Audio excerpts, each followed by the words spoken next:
أعوذ بالله السميع العليم من الشيطان الرجيم بسم الله الرحمن الرحيم والصلاة والسلام على سيد المرسلين أبي القاسم محمد وعلى أهل بيته الطيبين الطاهرين وأصحابه المنتجبين الأخيار. السلام عليكم ورحمة الله تعالى وبركاته. Allah says in His holy book, Bismillah ar-Rahman ar-Rahim, Inna Allah la yughayyiru ma biqawmin hatta yughayyiru ma bi anfusihim. We thank Allah subhanahu wa ta'ala for making it possible yet again for me to be with you, lovely brothers and sisters. We pray that Allah subhanahu wa ta'ala enrich our hearts with sincerity and bless our good deeds.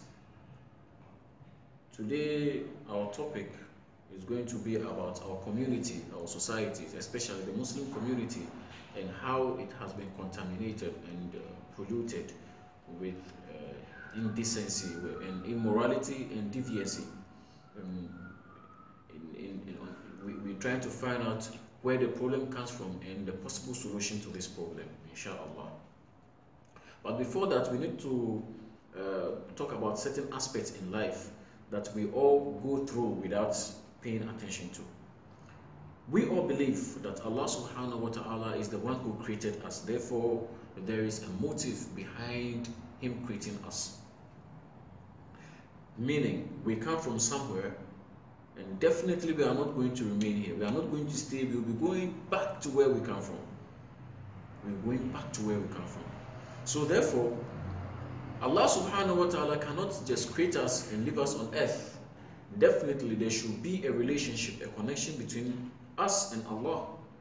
Because for example, if I want to create a car, after creating this car, there should be a relationship, a connection between me and this car. So Allah subhanahu wa ta'ala in His wisdom did not leave us unless He puts there a connection and a relationship between us and Him. There's a very big connection between us and Allah subhanahu wa ta'ala. How did Allah put this relationship? How did He create it? He created this relationship by giving us law to follow. Giving us laws to follow. So we following these laws means that what? That we have given total obedience. We are expressing total obedience. We are proving to Him that yes, we believe we are from Him, and definitely we will be returning to Him. So we want to express total obedience to Him. It's just in a form of thanking Him for giving us life, for creating us. Because following these laws, abiding by them, is for our own benefit, not for Him. Allah subhanahu wa ta'ala does not need it. It's we who need it. So Allah subhanahu wa ta'ala creates this relationship between His creation and Himself. What a beautiful relationship between Him and His creation. So He gave us laws to follow. And following these laws means a lot. It means, yes, we believe and have faith that Allah subhanahu wa ta'ala is the one who created us. And therefore, He has total right over us. He has the right to do with us whatever pleases Him.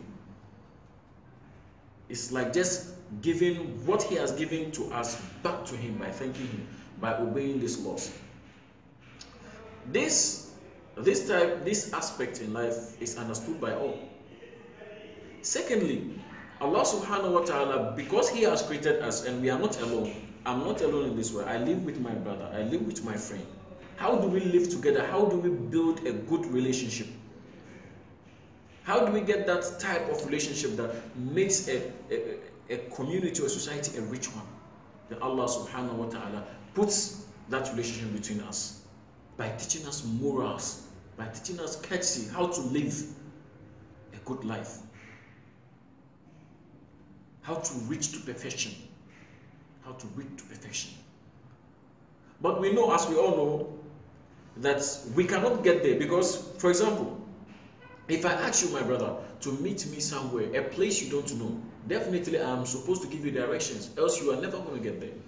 So Allah subhanahu wa ta'ala in His wisdom, knowing that we do not know where we are going to, even if we know that there is something called afterlife, we do not know how to get there safely.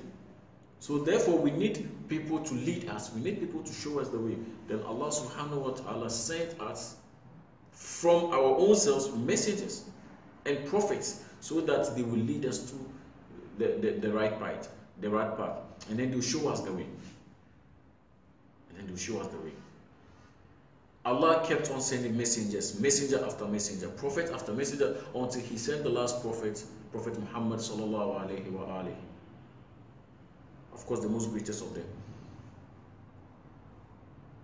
So this messenger, Muhammad sallallahu alaihi wa alihi, lived in this world playing a lot of roles. One, answering to jurisprudential questions. How do people get their law? How do they know their law, and how do they abide by it? People return to him for that. Secondly, people return to him for their moral lives. With regards to their moral life, they need to return to him, because he is the most perfect human being. He is the most perfect human being, the only person who has all these moral lives, these qualities installed in him. That's why you find out that in the Quran, Allah never praised him with worship, with salat, with hajj. No, you never find in the Quran where Allah praised him with that. But then what did Allah say?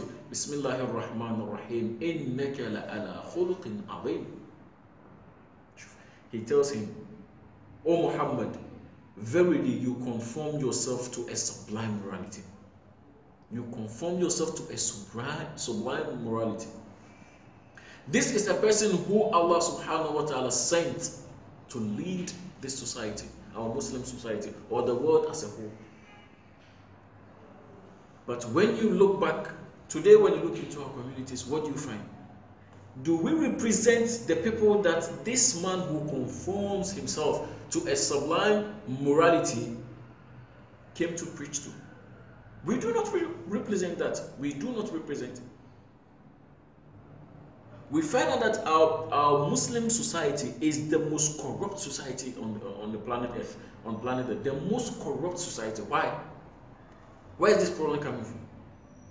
Because the relationship between me and my other creation, or my other creature, this relationship is on this aspect of life that we used to what? To build our community and build our society with a moral and deviant aspect of life.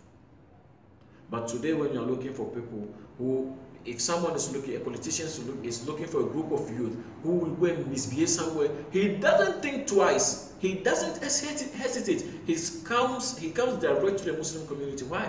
Because there is where you find deviant people, corrupt people, immoral people. So he comes to us. Why? Where is the problem coming from? Is the problem coming from this generous man, Muhammad sallallahu alaihi wa sallam? Or the problem is coming from ourselves, or it's coming from someone else? Definitely, we cannot blame other people for this. We cannot blame other people for this. So we need to find out where the problem is coming from. This Prophet ﷺ left this world teaching what he was told to teach. Definitely, he didn't go without leaving us people to follow. Because he serves as a reference for us. Anytime we want something, with regards to our livelihood, with regards to our religious life, with regard to our jurisprudential life, with regard to our religious life, we need to return to him. Now, he's a human being who will not stay. He also left. Who are we supposed to return to? The Prophet, because he didn't want to leave us without pointing the people we need to return to, what did he say? He said, Al-ulama'u warathatul anbiya. He said the scholars are the inheritors of the prophets. So, what does that mean? That anytime we need to return to people, we need to return to this category of people in the society, the ulamas, the scholars, those who have volunteered their lives to learn the religion and teach other people. We are supposed to return to them. We are supposed to see them as role models, as we see Prophet Muhammad sallallahu alaihi wasallam as a role model. But for me, I see this category of people, this ulama, as the problem of our communities. They are the problems, or they caused the problems in our communities. Why? Because these people that we see as replacement of the generous man, sallallahu alaihi wasallam, they are supposed to represent what they have learned. They are supposed to represent what they say, what they teach. But when we take a thorough look, we don't see that. We don't see that. In our community now, anytime you want to point a finger to a corrupt person, you point it at an alim, a scholar. Anytime you want to point your finger at an hypocrite or at a hypocrite, you end up pointing your hand at an alim. Why? Because they do not represent what they learn. They say it without practicing it. You need to learn, and the first motive behind learning is practicing what you learn. Do you believe that if the Prophet said something but did not practice it, would Islam get to where it is right now? There's no way. A lot of people became Muslims. They reverted to Islam. Why? Because of the moral of this generous man, sallallahu alaihi wa alihi. He represented a moral life that no man has ever lived. So a lot of people reverted into Islam because of his moral life, not because of what he says. But today we find out that people are running from Islam because of these ulamas. Why? Because they do not represent, they do not practice what they say. And this is a very big problem. Anytime you say you are volunteer to go and learn the religion and come and learn people, you are in a big trouble. Because you need to practice what you have learned first before you can tell people.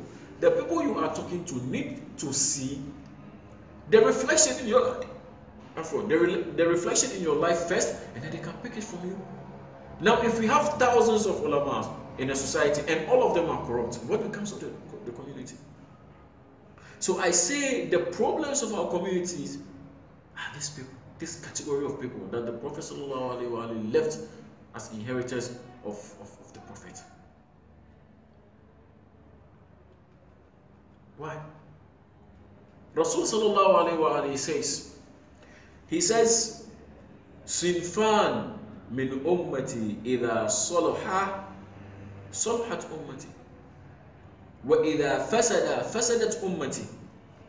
He said two categories of people, two categories from my people or of my people.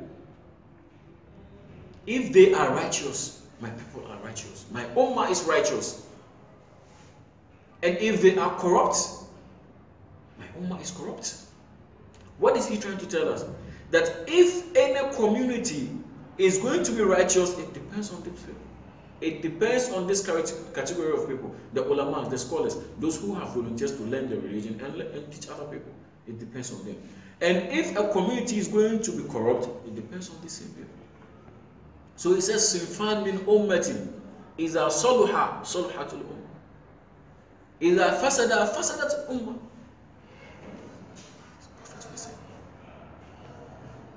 And then he was asked, Waqila, Ya Rasulullah, man hu?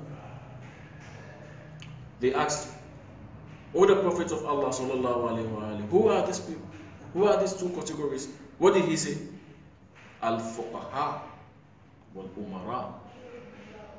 The scholars, the ulamas of the society, and the leaders of the society. These two categories of people, anytime they are corrupt, the community is corrupt.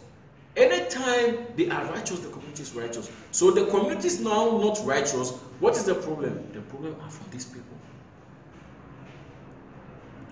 If you're an alim, be very careful. You are living a very risky life. Your life is just like a candle. A candle gives light to people, but at the same time burning itself. Why do you tell people to do good and you don't do it? Imam Amirul Sallallahu Wasallam alayhi, what did he say? He says, Al-aqilu man bada bi nafsi. The wise person is the one who starts with himself. If you want to tell people to do good, you want to enjoy people to doing good, start with yourself. Because these people you are talking to, these people you are preaching, they want to see the reflection in your life first before they work with it. They just can't go and work with it. They need to see the reflection in your life. Your life needs to be an impact on other people's life. But today, when you are looking for the most correct people in the community, you point your fingers at these people. For example, an alim groups a couple of youth, takes a picture of them, posts them as orphans, and sends it to one of the Arab countries or in Europe or what, Allah knows, whatever. And then he takes money. He makes money out of these people. And these people are not orphans, assassins. What are you trying to tell this youth? That when he grows out, he should do the same thing. If he's not an alim and he's not able to find this kind of connection, what does he do? What does he do? He becomes an armed robber. He's become a scammer. Why? Why should it be like this? You are destroying the communities without paying attention to it. The community is paying the price for you not paying attention to what you learn. You not practicing what you learn. Because the community wants to see the reflection in your life and then they can pick it from you. But no, be very careful. If you know you can't practice what you learn or what you preach, do not even preach it. Do not preach it. Do not even learn it. Because the first motive, the first point of learning is practicing. And after practicing, you learn, you teach other people. If you know you can't practice it, my brother, do not learn it. Because you are putting yourself into great danger. Rasul sallallahu alayhi wa says, Ashaddu nasi adaban yawm al-qiyamah alimun lam yanfahu ilmuhu. The most punished person on the day of judgment is a scholar whose knowledge did not benefit him. Do you want to be that person? Do you want to be that person? Why don't you practice what? Sure, this lack of practicing what we learn is the same thing that is destroying this community.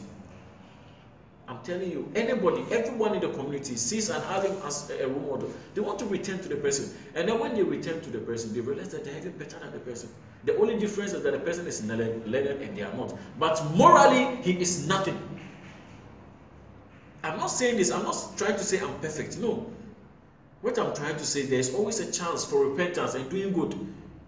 If we need to build our community, we need to build our community in a very moral way. It should start from us individually, every one of us, especially these ulama. It should start from them. It should start from them. That's why Allah says, the first ayah that we quoted, Inna Allah la yughayyiru ma biqawmin hatta yughayyiru ma bi anfusihim. It says Allah subhanahu wa ta'ala surely does not change the condition of a people unless they change that condition themselves. If you are waiting for Allah, or we always pray, Allah change this community. How can Allah change this community? Allah has already said it. He does not change the condition of a community unless the people change the condition themselves. So we need to work on that. And the first people who should work on that are this category of people, the ulama. Those that people return to with regards to their moral lives, with regards to their religious lives, with regards to their jurisprudential lives. Today the alims do not tell the truth. They are the hypocrites. They are the most corrupt people. They are the scammers of the community. Why? You are destroying the community without paying attention. You are destroying the community. Me, you, him, we are all destroying the community without paying attention. We should get back to our senses. We should practice what we... If you know you can't practice what you have learned, do not talk to people because you have a problem on the day of judgment. Problem on the day of judgment. That's what Rasul sallallahu alayhi wa alayhi. What does he say? He says, Kullu ilmun wabalun ala sahibih yawm al-qiyamati illa man amila bih. He says, every knowledge is detrimental to its possessor on the day of judgment unless the one who worked with it. Unless the one who worked with it. Your knowledge is a curse to you on the day of judgment unless you work with it, unless you practice it. It's a curse to you. If you do not practice it, it's a curse. The Holy Prophet sallallahu alaihi wasallam says it. Kullu ilmin wabalun ala sahibi yawm al-qiyamati illa man amila bih. Every knowledge you have. Of course, we are talking about religious knowledge, moral knowledge. It's a curse. It's detrimental to its possessor on the day of judgment unless the one who worked with it. Like we said earlier, the most punished individual on the day of judgment is the one who learns, the learned one, the scholar whose knowledge did not benefit him. Why did it not benefit him? Because he did not practice what he learned. People do not see the reflection within him. The reflection is not there. The impact is not there. What is the community supposed to learn? They are supposed to return to these people. Is this so and so issues. And then they found out that these people do not possess what they say. What happens? Today when you tell someone that this alim did this, he goes like, this guy guy does not practice what he says. He goes this and goes that, and I saw him this and I met him there. The people do not believe you. And if the people do not believe you, won't you? You are in trouble on the day of judgment. You are in trouble on the day of judgment. So be careful. Be careful. Because the worst people on planet Earth, the worst people are these ulama. The corrupt ulama. The corrupt ulama. Sharrun nasi ulama su. Sharrun nas ulama su. The most evil people are the corrupt learners, are the corrupt scholars. Imam Amir al-Mu'minin sallallahu alaihi wasallam. The most evil people on earth, evil did it. The most evil are the corrupt ulamas. So these people are destroying our communities without paying attention because they are not practicing what they teach. You tell me to say the truth, meanwhile you don't say the truth. What are you trying to do? You tell me not to be a hypocrite, whereas you are the number one hypocrite in the society. What are you doing? So these people, this category of people are the ones destroying our community. It's time for us to wake up. We that have volunteered our life to learn and teach others, we have to wake up. If this community, like Allah subhanahu wa ta'ala said, that He does not change the condition of a people unless they change the condition themselves. If we have to change the community, it has to start from us. We that are volunteers to learn and teach, it has to start from us. We need to change our lives first, and then the reflection will be there, the impact will be there on others. So we need to start. From now, there's always a chance to repentance and doing good. But one thing you people should take seriously, if these ulamas are not doing their work, if they have failed, it doesn't mean that yes, we have to give up and everything is gone. No. If they have failed, the next category is our parents. The parents need to do something.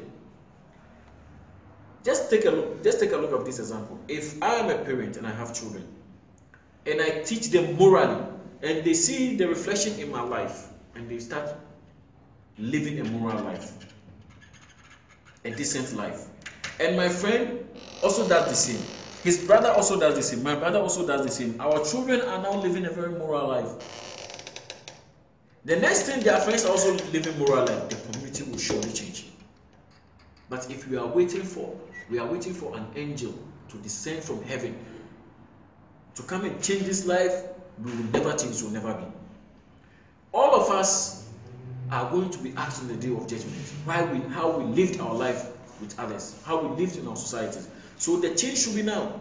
Let's change for our own selves, and then we can talk to people to change. So if the ulamas have failed, if they have failed, our parents should take over. Our parents should take over. They should teach us. They should teach their children moral lives. And if our parents fail, it doesn't mean we the children should also lie and sleep and forget. We should also try and do our best. And Rasul sallallahu alayhi wa sallam, what does he say? He says, Al-mu'minu mir'atu akhi. He said, a mu'min, a believer, is a mirror, or is a mirror to his brother. What does that mean? Meaning, anytime I look at you, I need to see myself changing to be like you. I need to see a moral life within you, and then that is what makes me. The way we stand in front of the mirror and dress ourselves, I look at you and dress my moral life because you are moral, because you are good. That's why it says, Al-mu'minu mir'atu akhi. A believer is a mirror to his brother. Anytime I look at you, I change my life. In the same way, anytime I look at the mirror and I find that there's a fault here, or there's a dirt here, I need to take it off. It's the same way if I look at my brother, I find that there's something going wrong in my life, so I need to change it. I need to change it. So this change, before the community can change, is called all hands on deck. We all need to work together. We don't need to leave it to a group of people. Yes, the ulama are the first people to be blamed because they are the ones destroying the community. If they fail, our parents should take over. If our parents also fail, we should take over. And I'm sure that if you're able to do this, our community will then start to be good. Because now the prophet is not happy with us. He's just looking at his people. He's like, look at the people I left. Is this the type of life they are living? It's the type of life they are living. So we that have volunteered to talk to people, to preach to people, to teach people, we need to practice first of all what we preach before we tell people, because they need to see the reflection. أَتَأْمُرُونَ النَّاسَ بِالْبِرِّ وَتَنْسَوْنَ أَنفُسَكُمْ وَأَنْتُمْ تَتْلُونَ أَنفُسَكُمْ وَأَنْتُمْ تَتْلُونَ الْكِتَابَ أَفَلَا تَعْقِلُونَ. Allah subhanahu wa ta'ala, what does he say? He said, do you enjoy people into being good? You enjoy people into being good and neglect yourselves. You forget yourselves while you are those who read the book. If I come and I'm reading the book and I'm telling you, Allah subhanahu wa ta'ala says this, you have to do this, you have to be moral, you need to express total respect to your parents, and then I don't do the same. And I'm the one reading the book, I'm the one preaching. Allah says, Afala ta'qilun? Have you lost your senses then? Have you lost your mind then? What have you become? Are you not thinking? Are you not thinking? So be careful. Change in our communities starts from our ulama. They start from our leaders. They start from our leaders. If that is taken care of, inshallah, the rest will be taken care of. I'm sure that if we are able to work on this, our community will change for good. Our communities will be better. We won't see all these things that we see, corrupt communities and deviant behaviors and polluted communities like that. Anytime we want bad people, anytime we want people to misbehave, anytime the politicians want people to misbehave, they do not think twice. They just come to our communities and then they pick our brothers and sisters. They take them and then they are being killed like animals. Those who live are being imprisoned like that, just like that. And then we boast and hit our chest that we are better, we are Muslims. You are Muslim. Islam is not about your prayer, it's not your 5 days prayer. On the day of judgment, you'll be surprised that someone has prayed 5 days prayers, but he won't enter heaven because he did not live a moral life. He did not live a moral life. To pray for your prayer to be accepted, and it depends on your moral life, because if you do not live a moral life, even in front of Allah, you will not be able to stand well, morally, respectfully, and pray to Him. So even that aspect of your life depends on the moral life you live. It depends on the moral life you live. If you do not live a moral life, there's no way you can live a religious life. It is a shame, a very big shame, that when we look at the communities of the non-Muslims, we find decency and morality. But when we turn and look at our community, what do we find? We find nothing. We find nothing. So this is a wake-up call. Wake-up call for all of us. Me, you, him, her, my mother, my father, his mother, his father. Let's all come together. Start changing the community. Start with ourselves, and then I'm sure that these problems will be solved, inshallah. We pray that Allah subhanahu wa ta'ala enriches our hearts with sincerity, that everything we do is to seek for Him to be pleased with whatever we do, inshallah. And I'm sure that if you're able to put this into consideration, our communities will be better, inshallah. اللهم صل على محمد وآل محمد الأصيار رضينا المرضيين بأفضل صلواتك وبارك عليهم بأفضل بركاتك والسلام عليهم وعلى أرواحهم وأجسادهم ورحمة الله وبركاته. Inshallah, next 2 weeks, if we are still alive, there will be another video, inshallah. But we need your prayers. Walhamdulillahi Rabbil Alamin.